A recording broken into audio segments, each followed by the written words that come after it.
Bienvenue dans ce nouveau format vidéo où l'on parlera de légendes, mythes et autres creepypasta. Les histoires étranges que l'on racontait aux enfants avant qu'ils s'endorment. Venez avec moi à la découverte de la part d'ombre de notre société. Aujourd'hui, nous allons parler d'une créature poilue qui tient autant du loup que de l'homme. Et oui, vous l'aviez bien deviné, nous allons parler des loups-garous.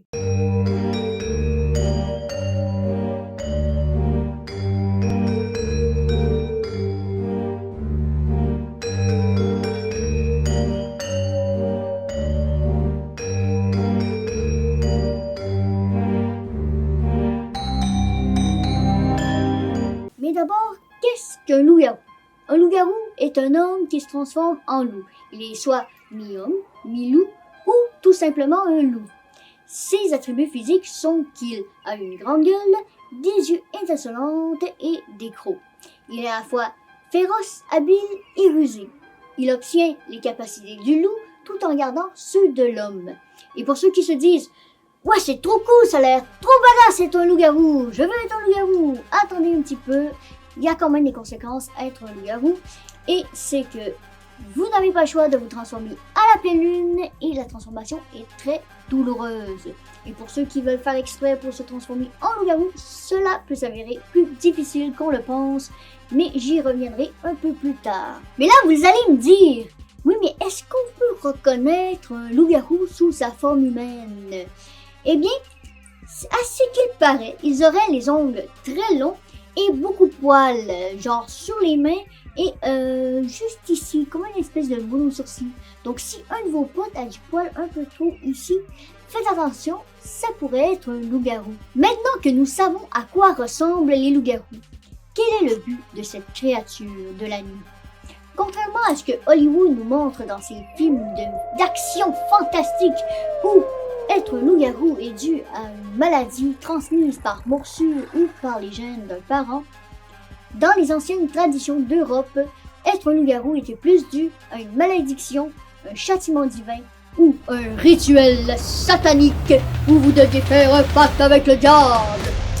Donc, à l'époque, c'était plus d'aspect spirituel. Et même qu'au XIIIe siècle, les gens pensaient que si leur enfant naissait le soir de pleine lune, ils étaient destinés à se transformer en loup-garou. Les légendes sur les loups-garous existent depuis très longtemps. Ils sont généralement situés en Europe, plus précisément en France. Une des plus anciennes légendes que nous connaissons est celle du roi d'Arcadie, Lycaon. Il invita nul autre que le roi des dieux Zeus à sa table et lui servit un ragoût. Ce que le roi des dieux apprit un peu plus tard est que ce ragoût était fait de chair humaine, plus précisément celui d'un enfant. Fou de rage, Zeus ressuscita l'enfant et transforma Lycaon en une créature mi-homme, mi-loup. Ainsi, il erra condamné sous cette forme jusqu'à la fin de ses jours. Une autre histoire très intéressante qui se situe en France, plus précisément dans le pays d'Hôte. Là-bas, il y aurait un loup-garou imbattable. Ce que je veux dire, c'est qu'il n'est pas tuable. Et s'il comprend qu'on a parlé de lui, il ira tuer le ou la personne qui aura osé prononcer son nom, le voir-loup. Pour devenir un voir-loup, il faut vraiment le vouloir. Premièrement, vous devez vous rendre coupable des 7 péchés capitaux. Puis, vous devez faire une espèce d'amalgame composé de semences humaines récoltées lors d'un sabbat, du sang nuptial d'une vierge, de la graisse d'un porc tué le vendredi saint à 15h, c'est très précis, et nul autre que la bave du diable. On peut y écrire à côté « Ne pas essayer à la maison ». Les pouvoirs donc que tu obtiens sont des yeux qui brillent dans le noir et qui peuvent enflammer la paille. Et aussi que tu es résistant à la douleur. Pour éviter cette créature, les gens vont la reconnaître avec une petite tache rougeâtre située en bas de la colonne vertébrale et une sur l'épaule. Elle ressemblera drôlement à une fourche à 2 dents. Balle d'argent, poignard d'argent, eau bénite, crucifix. Pour vous défendre contre un loup-garou, les amis, vous allez devoir vous équiper.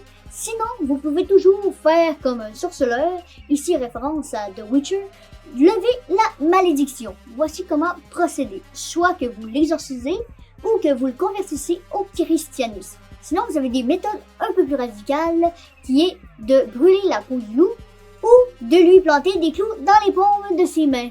Les histoires de monstres et de loups-garous nous intriguent depuis longtemps. Mais si on parle ici de lycanthropie clinique, on parle d'une maladie mentale bien réelle où le patient croit se transformer en loup-garou. Ajoutez à ça l'hypertrichose qui est un dérèglement hormonal où tu as plus de poils que la normale sur tout le corps ou une partie du corps. On peut comprendre les gens de croire à ce moment-là au loup-garou. Il faut aussi dire que les gens de l'époque avaient très peur des loups. Ils les prenaient pour des maraudeurs, des tueurs de bêtes ou d'hommes. Mais récemment, les scientifiques ont pu observer des louveteaux sans se faire attaquer. Donc le loup n'est ni maléfique, ni mauvais. On peut se demander ici, qui est vraiment mauvais dans l'histoire? Ne serait-ce pas l'animosité de l'homme? Allez, ça sera tout pour moi. On se revoit au prochain épisode de la part d'Homme. Ciao les amis!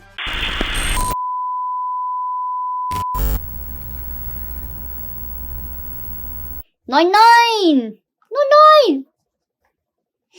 5, 3, prise 9, action. Hey, hey, oh, excusez. 5, 4, prise 3.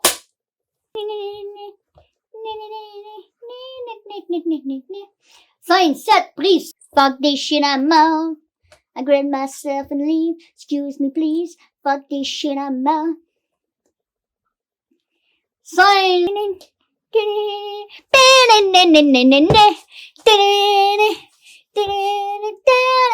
Ok, j'arrête.